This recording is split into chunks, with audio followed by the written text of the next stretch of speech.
Good afternoon and salam Malaysia Madani. This is World Today. I'm Sahih. Let's take a look at some of the stories we are following. Prime Minister Dr. Sri Anwar Ibrahim has arrived in Kazan for a 2-day working visit. He will attend the ASEAN-Russia Commemorative Summit from 17 June to 18 June. En route to Kazan, Dr. Sri Anwar made a transit stop in Tashkent where he held talks with Uzbekistan President. US President Donald Trump said that Russia should make a peace deal with Ukraine. He said the fighting continues with heavy casualties and significant losses of soldiers.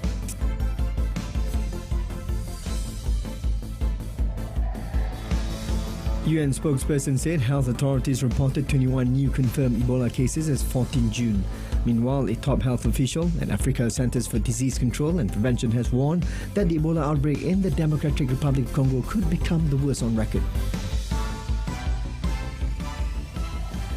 At least one person was killed and another injured in a shooting at Christiana Care Hospital in Wilmington.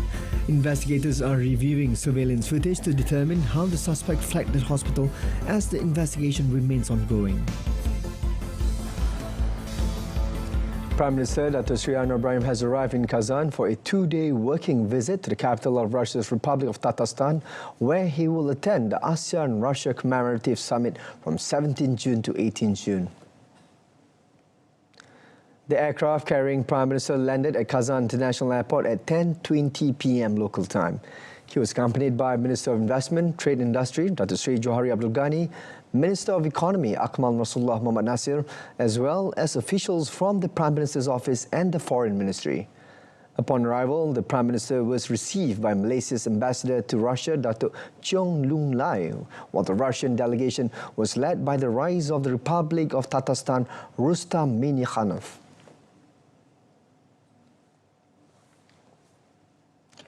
En route to Kazan, Datuk Sri Anwar made a transit stop in Tashkent where he held talks with Uzbekistan President Shavkat Mirziyoyev.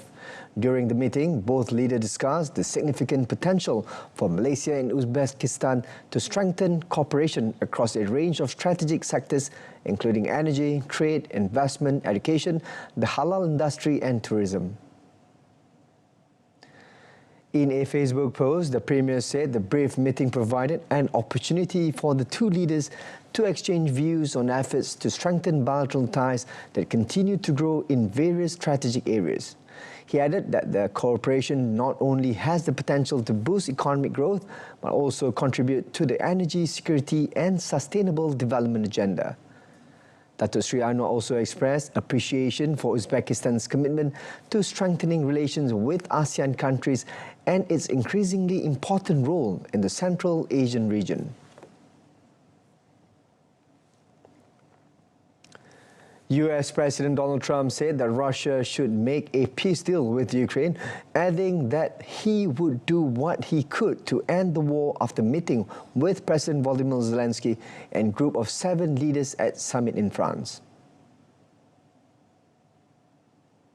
And we'll see how. I spoke with President Putin on Sunday, and it's sort of the same thing. I mean, they just keep going, fighting, losing soldiers. They lose so many soldiers. This is not since World War II has anything like this happened. I settled 8 wars. This was the one I thought was going to be the easiest settled. There's a lot of dislike between the two leaders, but yeah, I'm meeting with him again later on. Zelensky and European diplomats hope to impress upon Trump that Ukraine's fortunes have improved as Kiev pushes for more support to strengthen its hand in eventual peace talks with Moscow. Saudi Arabia has played a key role in easing the impact of the US-Iran conflict and the closure of the Strait of Hormuz on global energy markets. Editor-in-Chief of the Saudi newspaper Al-Iqtisadiyah, Mohammed Al-Bishi, said the country achieved this by helping secure energy supplies, particularly jet fuel, and strengthening oil export routes at a time when global markets are facing unprecedented supply and price challenges. سيظل هناك مشكلة في الطاقة على الأقل حتى نهاية العام 2026. عودة بعض مصافي النفط ستحتاج إلى بعض الوقت، أيضا عودة مسارات الإمدادات حتى مع تحسن الحالة الجيوسياسية في المنطقة ستظل قائمة يعني. He emphasized that the signing of a MOU between the US and Iran and the potential resulting cessation of hostilities and reopening of the Strait of Hormuz to navigation will not lead to immediate stability in energy markets. The Syrian petroleum company, US-based ConocoPhillips and energy firm Novaterra signed a deal in Damascus to develop new gas fields and expand production at existing fields. The deal would aim to increase gas output by 4 to 5 million cubic meters per day within a year. We were in country a number of decades ago, and this represents the re-entry of our country back into Syria. In partnership with Novaterra, we hope to grow the gas production in the country and hope that expands beyond that to something even more significant for our company and more significant for the country of Syria. Meanwhile, Syrian Energy Minister Mohammed al-Bashir said the deal aimed to improve the stability of Syria's electricity network and contribute to the country's economic recovery. Hopes that ongoing US-Iran talks could ease tensions in West Asia pushed global oil prices lower on Tuesday, with Brent crude briefly falling below $80 a barrel. US oil prices fell 4.79% to close at $76.88 a barrel, while Brent crude dropped 4.28% to settle at $79.61 a barrel. Crude prices have fallen for 3 straight trading sessions following the announcement of a memorandum of understanding between the US and Iran being finalized. Despite the drastic decline, international crude benchmark remained well above prices recorded before the US-Israel war against Iran erupted in late February.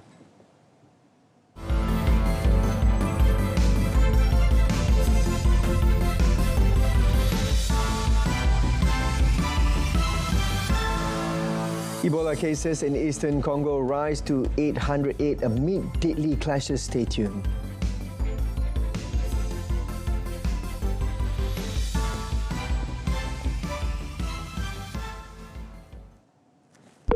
Kecemasan, boleh saya bantu? Hello, there's been a motorcycle accident here. Maybe an elephant ran it over. Sir, there is fire accident at the address number 5 Jalan Tembika, Shah Alam. PGO from FRT Shah Alam, there was no fire accident here, over.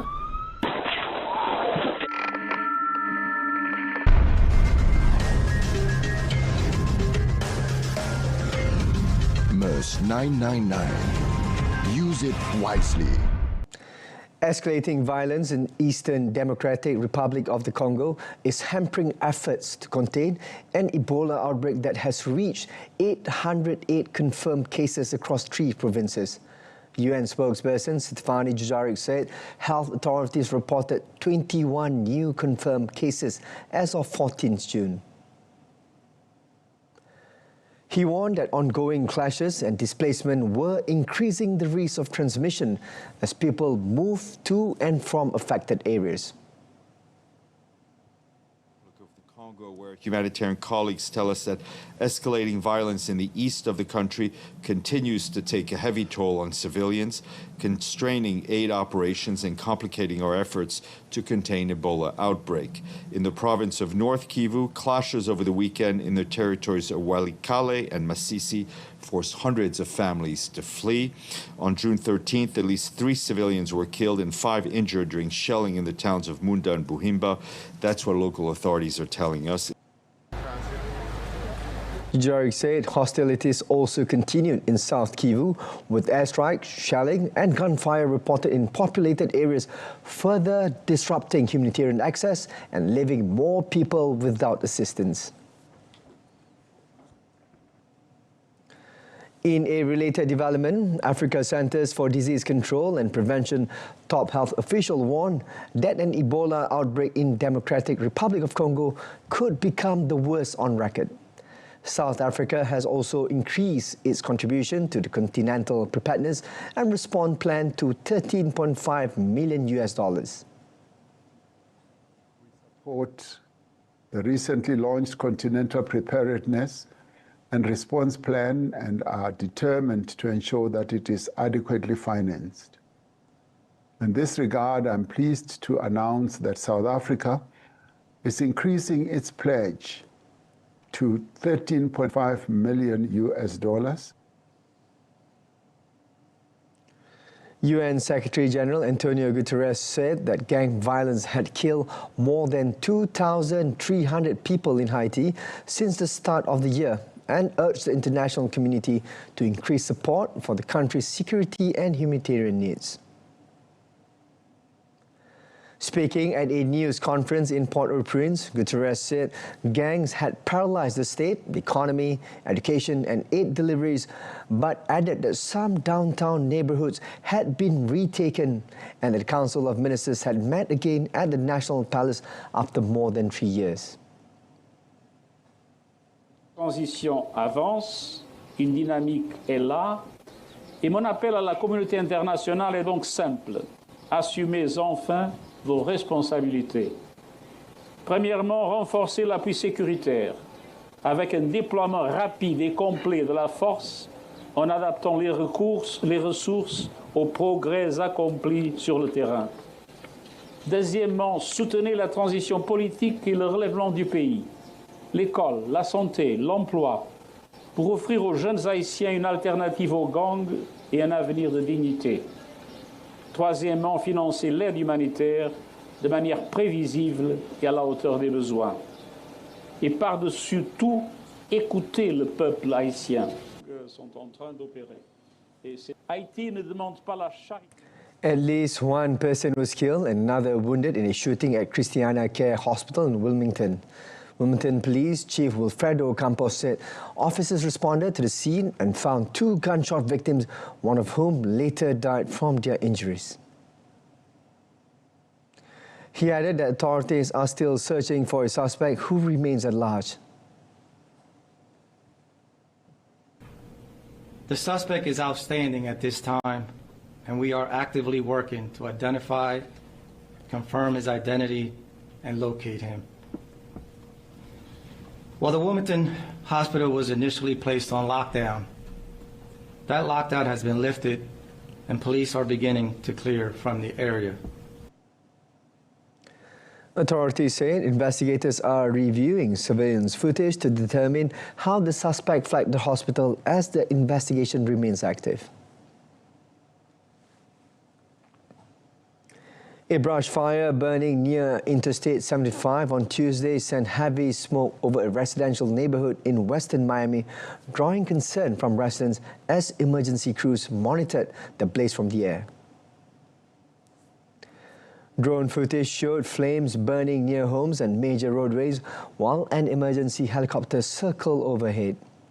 Thick smoke blanketed parts of the area as residents gathered outside to watch the fire's progress. Despite the smoke, some residents continued their evening activities, including playing basketball outdoors as the sun set behind the fire.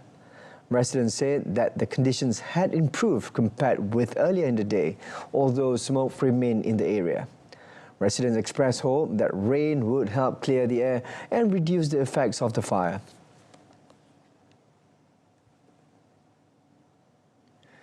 A shallow 6.7 magnitude struck central Indonesia, killing at least 1 person, leaving more than a dozen injured and damaging buildings and bridges.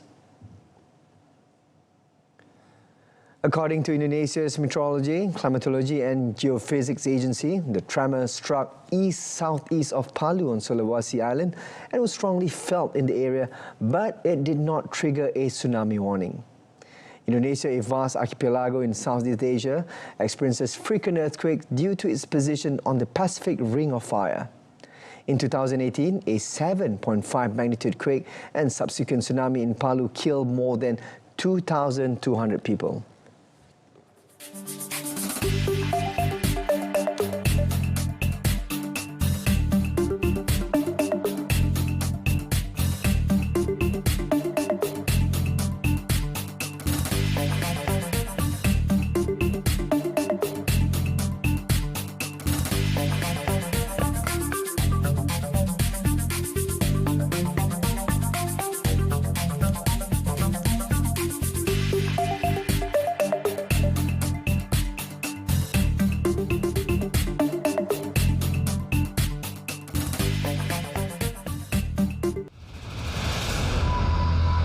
Dalam dunia yang bergerak pantas, siapa yang benar?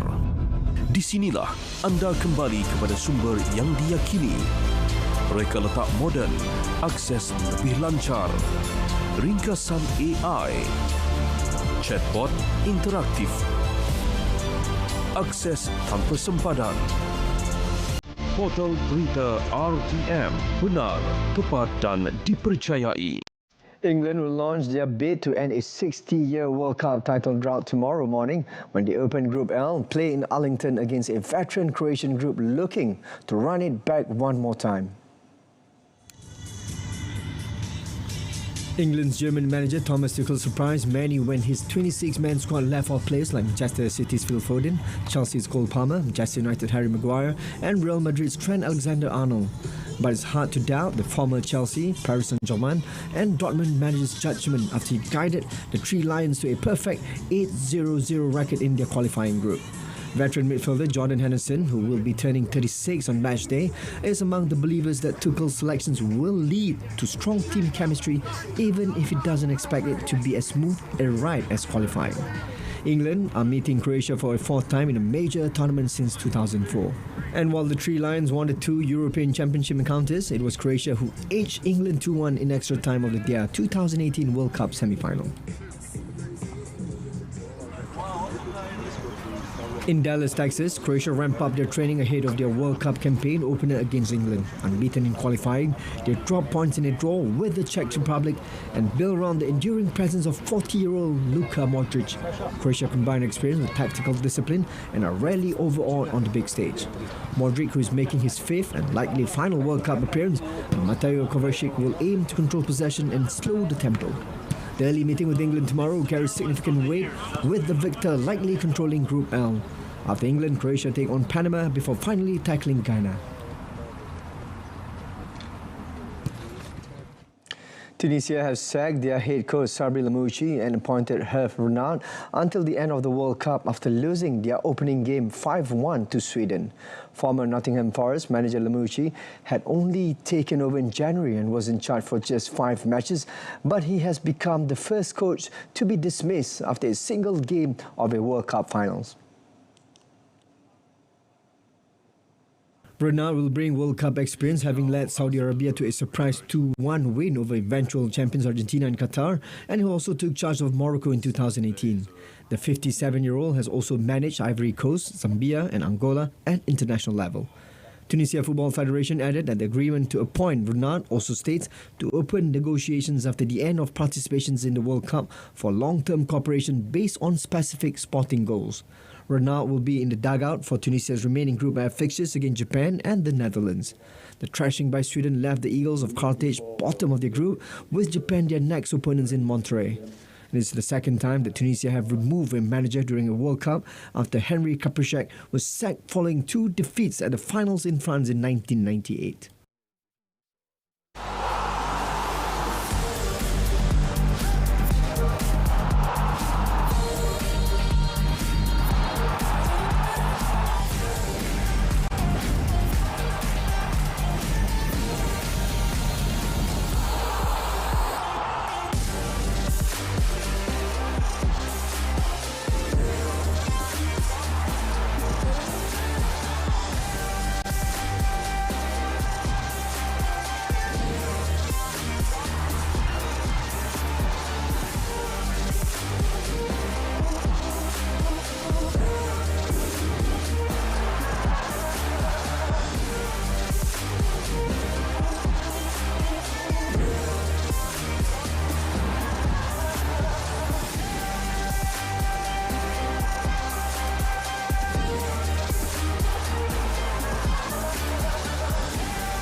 That's it from us this afternoon. Catch the 2026 FIFA World Cup via RTM channels on MyTV and RTM Click. Hashtag Satu Bola Satu Dunia. Celebrate each goal, each moment, each emotion with RTM. Thank you for watching.